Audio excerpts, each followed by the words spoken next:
लोकसभा स्पीकरची भूमिका ही ज्यावेळेस त्या चेअरवर जो व्यक्ती बसतो तो कुठल्याही पक्षाचा म्हणून वागत नाही, परंतु राहुलजींना विरोधी पक्षनेत्यांना बोलूच न देणं, तो सरकारच्या विरुद्ध त्यांनी विरोधी पक्षनेत्यांनी एक शब्दही बोलू नये अशा प्रकारची आळमोठेपणाची भूमिका, अडेलतट्टूपणाची भूमिका स्पीकरने त्या ठिकाणी घेतली हे संपूर्ण देशाने बघितलं आहे। आणि त्यामुळे आज मला वाटतं की विरोधी पक्षांना जर संविधानाने घटनेने ते संविधानिक पद असताना त्या पदाला जर न्याय देण्यासाठी महाराष्ट्रातल्या देशातील 125 कोटी लोकांना न्याय देण्याची भूमिका ही सत्ताधारी पक्षाबरोबर विरोधी पक्षाची असते। आणि अशा वेळेस पूर्णतः एकतर्फी कारभार त्या ठिकाणी चाललेला होता आणि त्यामुळेच त्यांच्या विरुद्ध हा प्रस्ताव विरोधी पक्षाला आणावा लागला। शेवट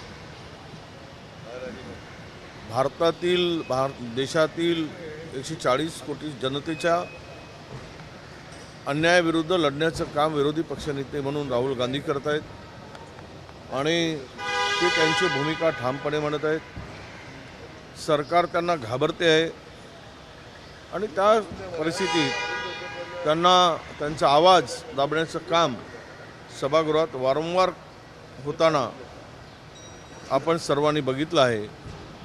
त्यामुळे काय होईल ते होईल, परंतु ओम बिर्लाजींची भूमिका ही मात्र पक्षपाती भूमिका आहे हे आता लपून राहिलं नाही। त्यासाठीच त्या ठिकाणी अविश्वासाचा प्रस्ताव आणलेला। राष्ट्रपतीच्या प्रोटोकॉलला घेऊन भाजपकडनं आरोप केला जात आहे। नाही, भाजपाने किती वेळा त्याचा उल्लंघन केलं हे भारतीय जनता पक्षाला माहीत। त्याचा खुलासा ममता बॅनर्जींनी दिलेला आहे, त्या संदर्भात अधिक बोलण्याची गरज नाही असं मला वाटतं। तिसरा आठवडा आहे अधिवेशनाचा। नाही, अधिवेशनाचा तिसरा आठवडा आहे। संख्याबळ कमी जरी असलं तरी आज पाहतो आहे मी त्या ठिकाणी आता बजेट झाला, त्या बजेटवर चर्चा करण्यासारखं बजेटच नाही। महाराष्ट्र कंगाल झालेला आहे, भिकारी झालेला आहे, महाराष्ट्र पूर्णतः उद्ध्वस्त झालेला आहे। अशा प्रकारची त्या बजेटवरून परिस्थिती सगळ्यांनी बघितली आहे। आज हा बजेट कोणासाठी? केवळ रस्ते बांधण्यासाठी बजेट होता, म्हणजे उद्योगपतींना आणि कंत्राटदारांना पोचण्यासाठीच हा बजेट होता। केवळ मातोर ते पात्र बनवून लिहून कर्जमाफीचा सोंग सरकारने केला, त्याच्या पलीकडे या बजेटमध्ये काही नाही। कर्जबाजारी झालेला महाराष्ट्र आहे। 67,000 कोटी रुपये व्याजाचा परतावा द्यावा लागतो। सरकारपाशी आहे काय? तुटीचा अर्थसंकल्प आहे। मागच्या वर्षीच्या तुलनेत भांडवली खर्च हा फक्त 12,000 कोटींनी वाढला। याचा अर्थ असा आहे की महाराष्ट्राची अधोगती ही झालेली आहे आणि होत आहे, हे आता लपून राहिलेलं नाही। बिनविरोधी झालेली आहे। विरोधी पक्षनेत्याचा काही चिळा सुटेल असं वाटतं? मला आता त्यांना जर भीतीच वाटत असेल विरोधी पक्षनेता त्या ठिकाणी सभागृहात बसूच नाही। सत्ताधाऱ्यांचं जे काही पाप चाललेलं आहे, महाराष्ट्राची लूट चालली आहे, कमिशनखोरी चाललेली आहे, यामध्ये त्यांना विरोधी पक्षनेत्याच्या खुर्चीवर विरोधी पक्षनेता दिसता कामा नये ही जर भूमिका असेल आणि त्या पद्धतीनं त्यांनी ठरवलंच असेल तर मला वाटतं की ते करणार नाही। नाहीतर थोडी जरी लोकशाहीवर संविधानावर यांचा विश्वास असेल तर मात्र ते केल्याशिवाय राहणार नाही।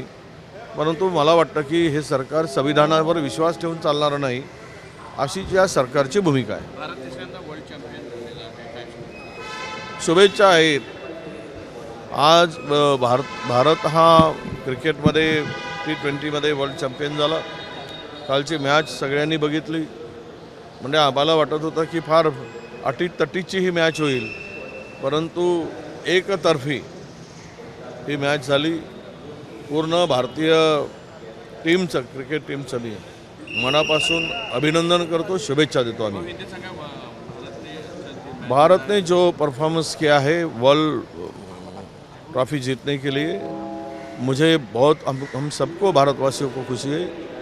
और जिस तरह से भारतीय टीम ने अपना परफॉर्मेंस किया, ऐसा लग रहा था कि न्यूजीलैंड के साथ में बड़ा कड़ा मुकाबला होगा, पर एक तरफा निकाल वो जीत वहाँ पे हासिल हुई और सभी प्लेयरों ने अपनी एक अच्छा खेल का प्रदर्शन किया। मैं हम सभी को बहुत बहुत बधाई देते हैं।